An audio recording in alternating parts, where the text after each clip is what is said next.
Hello, hello. Okay. All right, cool. Thanks for having me. I am Terence. I am from Offchain Labs. I work on Prism, the consensus layer client. And yeah, it's funny. I literally had another talk on ePBS in this building 20 minutes ago. But this one is probably going to be slightly more technical than my first one because, I mean, I'm sure this is an EthStaker talk. Most people here are technical and know what ePBS is and know the basic of EIP 7732. So let's get into it. So in terms of agenda, how I'm going to schedule this, I'm going to divide this into 4 parts. And the first part will be like, what does the ePBS slot look like comparing to the 2-day slot? And the second part, I thought it may be interesting for you guys is know that ePBS, there's this new committee. It's called Payload Timeliness Committee. Why do we need it? Like, what does it do? The third part, probably the most relevant to everyone here, is the new proposal and builder interaction. How do I buy a block from a builder? How does a builder sell a block to me? The fourth part is probably slightly more hand-wavy, more high level. It's like the new gossip subnet you have to subscribe, the new withdrawal ordering. But client code takes care of that for you already. But it's good to know that knowledge, right? And yeah, so this is designed more for like the staker talk. Okay, so this is probably the most important slide of the whole thing. If you just remember this slide, I think that would be awesome. That, like, what's wrong with the first picture today? The first picture today is what we have today, right? You have 4 seconds to do everything. Download the block, verify the block. This is why gas limit is constrained, because you only have 4 seconds. The last 8 seconds is idle in terms of contribution to the gas limit to the blob. ePBS opens everything up. So now you have 12 seconds to do everything. You have the first 2 seconds for consensus. You have the remaining slot to do execution. And then the blob, you have 12 seconds to propagate. And that is awesome because ePBS improves scalability. So now you can increase the gas limit by that picture, you can increase the gas limit by 3 times, right? If you just look at that picture by itself. And this is literally the core of ePBS. Why we're doing this is to scale. So as a proposer, as a validator, as an e-staker, what do I have to do now? Well, client software takes care of everything for you, so you don't have to worry about that. But here are the additional things that may change that you should be aware of. That as a proposer, if you're proposing, you're selecting a block, you have more resource avenues to select your block. That's the first thing. As a tester, nothing changes. As a builder, if you guys are interested in building, that's awesome. But like you're releasing your block at some certain deadline. So that's another thing you have to do, only if you're a builder. Then the last part is that the 8-second mark, or timing is TBD, that you may be selected to participate, to vote on the payload timeliness. There's no reward, there's no penalty for that. This is just like a signal for the next slot proposer to use. And yeah, so that's basically the main thing that this new payload attests to timeless duty. And then the next slot proposer also aggregate everything, put the PTC votes in their block. That's another thing. Then again, client software takes care of everything for you here. So what are the new validator experience? I don't want to repeat myself so much, but yeah, as a proposer, today you're picking the highest bid already.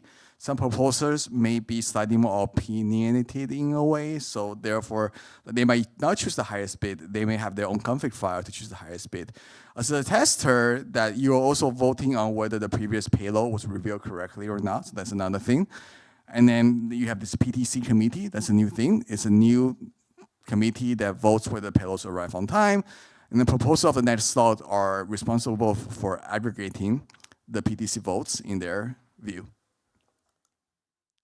So why are we doing this? Why do we need PTC committee? This is to ensure safety between the proposer and the builder.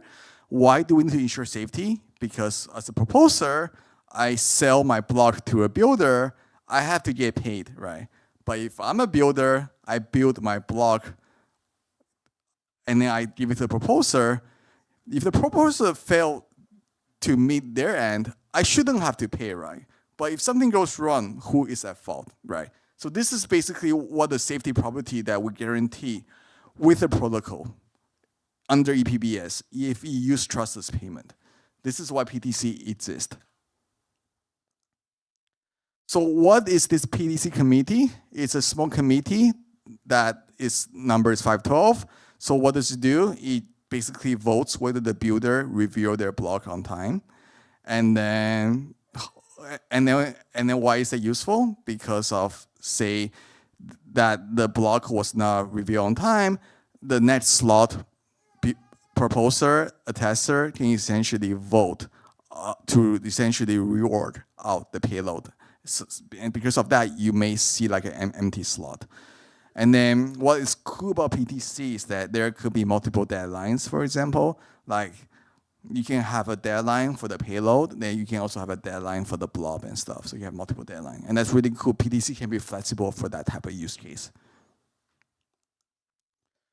Why do we need PTC? Well, the answer is actually pretty obvious. If you don't have PTC in the middle, then the builder has a lot more power, right? The builder can choose to reveal the payload very, very late at the end of the slot to play timing game. The builder could trick for choice on what is the next head of the chain. And ambiguity is not nice. We don't want ambiguity. So we need some committee to come together and determine whether the builder do their things correctly. And this is essentially why we need PTC. And then it's worth mentioning PTC, the size chosen is 512. It's quite small comparing to the current attester set because we don't need such large amount of PTC for this, right? In order to corrupt 50% of 512 committee, it takes many, many years to do that. And last point, I think that's basically what I want to cover for PTC. So I want to cover more on the ultra market, what changes. Today we have MEV boost. We have this relayer in the middle. We have this multiplexer. It chooses all the relayers for me. And then it's kind of this push and pull market, right? Because the builders submit their block to the relayer, and then the proposer pulls the bid from the relayer, right? So that you have this relayer in the middle, right?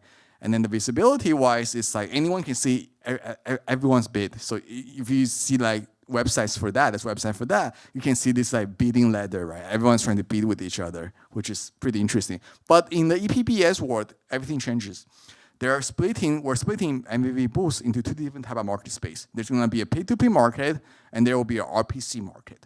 In the P2P market, it's very easy to join because now you don't have to open your RPC port. You just submit your bid. Assuming you stake some amount, you have some money, you can submit your bid on the P2P market, right? Anyone can listen, anyone can open.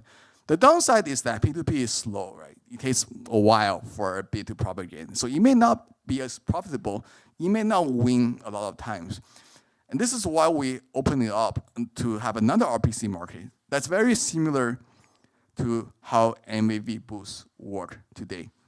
Essentially, as a builder, I pull directly to the, as a proposer, I pull directly to the builder, right?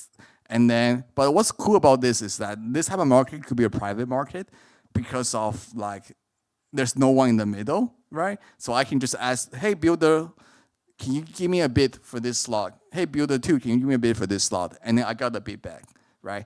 And then because it's private, it's still bid, then there's not so much of latency advantage there as the builder can do, right? As a builder, if I'm a super fast builder, I'm a super powerful builder, there's not such a thing as latency advantage here. I just respond on what proposer send me. So that's one nice effect there. This is just a quick idea. Because now we have bid over P2P as a proposer, how do I choose my preference, for example, right? As a proposer, I want to say, here's my fee recipient. This is the address I want to get paid. Here's my gas limit. And there may be more things, right? How do I communicate that to the builder? So we have another gossip network for that the builders can listen to. And then the network will help propagating this message among each other. So this is a way for proposers to express their preferences to the builder. Sorry. And then this is the P2P bid gossip I was talking about. So as a builder, you're registered on chain, you're invited to bid once a slot, right? And then essentially you have to produce a valid bid. If you're not producing a valid bid, then people may down score you and disconnect with you. But everyone will help propagating your bid, right? The bid may be a little bit slower to arrive because of the nature of P2P network, but you are invited to participate. And this is important for the liveness of the network, right? Because if we say today, all the builders collude, on the RPC side, we can still use this P2P bid side to generate competitive bid, for example, right? Such that you don't really have to rely on your local block. So how does proposal and builder work on P2P? Don't want to go through this too much. I mean, all of them already said it, right? I think like it's also important to know that like there are some like anti-DOS mechanism that's built in. So if you are a proposer, you're a node, you cannot get DOS through builders that try to harm the network by sending like 10,000s of bid, right? This is why we only allow builder to send like 1 bid per slot, or maybe 2 bids per slot if the net's paying value is higher. And yeah. And this is the builder RPC. This is basically how like the builder will essentially talk to the proposer through the RPC network. This is like a pool model. So proposer requests bids on demand. And then this is private, like I said. And then, yeah, and this is cool because this can be a sealed bid dynamic, which reduces peer latency advantage as well. The sealed bid signing may be optional. We still TBD, but there's a builder API out there that's looking for people's feedback. And some of those can already be tested today already on DevNet, so highly encourage testing. It's worth mentioning that like the bid, today there are 2 values defined. The first value is just called value. So this is the trustless bid. So these are the bid that you are guaranteed to receive as a proposer. They're guaranteed by the protocol. If today someone bid 100 there, I'm a proposer, I use that bid, I do everything correctly, I'm guaranteed to receive 100. But then there's another value, it's called execution payment, which is only available if you use the RPC network. So this is very similar to today, how MVP Boost Relayer builder pays you, right? You get this amount, but it's kind of like a EL side transfer. They send it to your fee recipient. But this is execution layer thing. And this is not guaranteed. But there's enough feedback saying that if people want to do things the same way today, they don't want to we don't want to break everyone's setup. This is why we have another field that's called execution payment. But this is a trusted field, and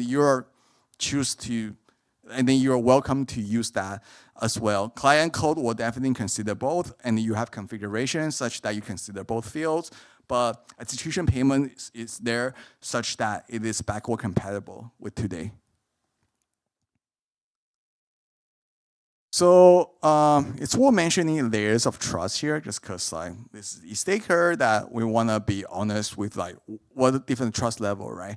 And then I think the first layer is just fully trusted, right? Today, if you produce a local block, I trust that local block because of this is my node, this is my software, I downloaded it, I build it. I will trust whatever block that Geth, Nethermind, my EL client gives me, right? Even though the local block has very, very low value, right?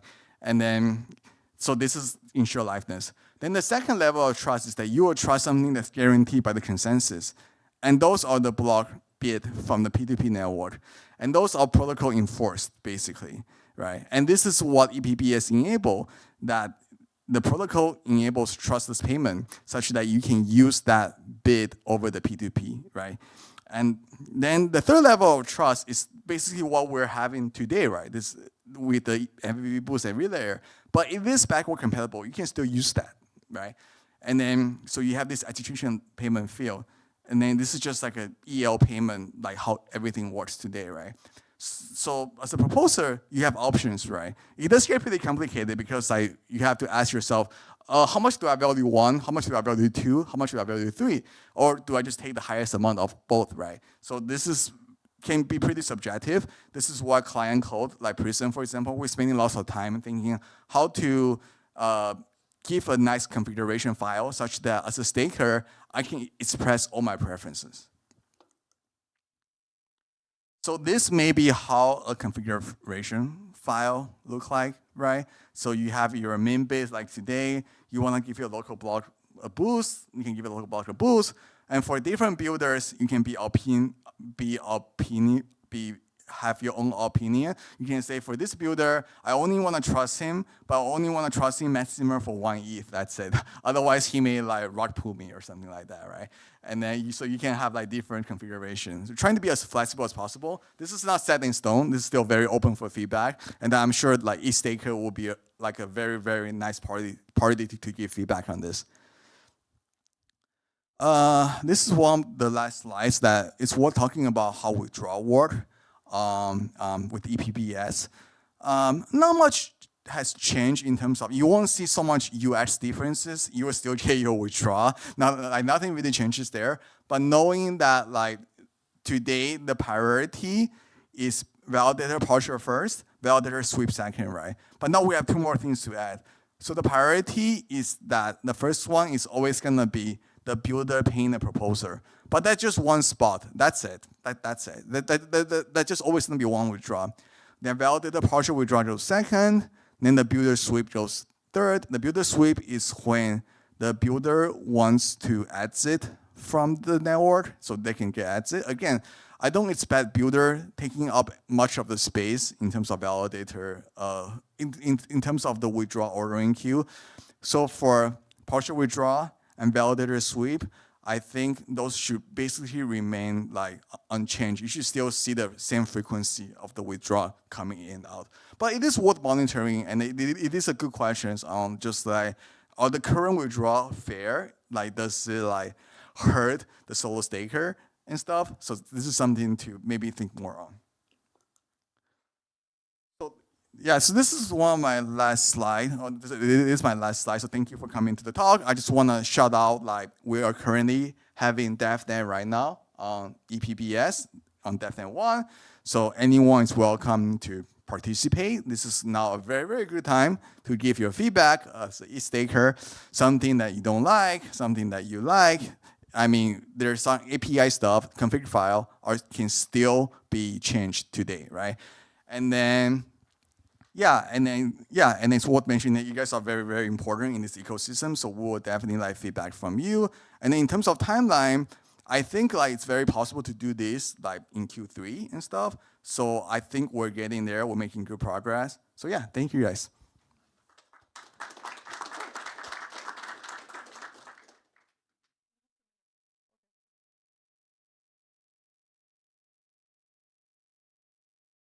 Do you have anything that you anticipate people might want to have changed about the config file? Like where would you say we should start poking around?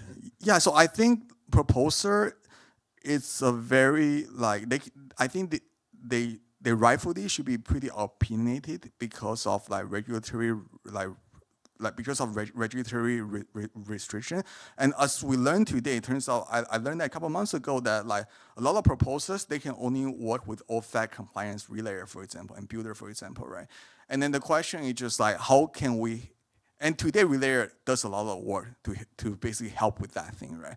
And say the relayer goes away, now you just have a proposer and a builder and no one in the middle to help. Like, how can the proposer help with that? And I think this is where the config file comes into the picture, that how can we define those type of preferences for a proposer? Say this proposer, I cannot work with a builder in like North Korea, and what do we do there, right?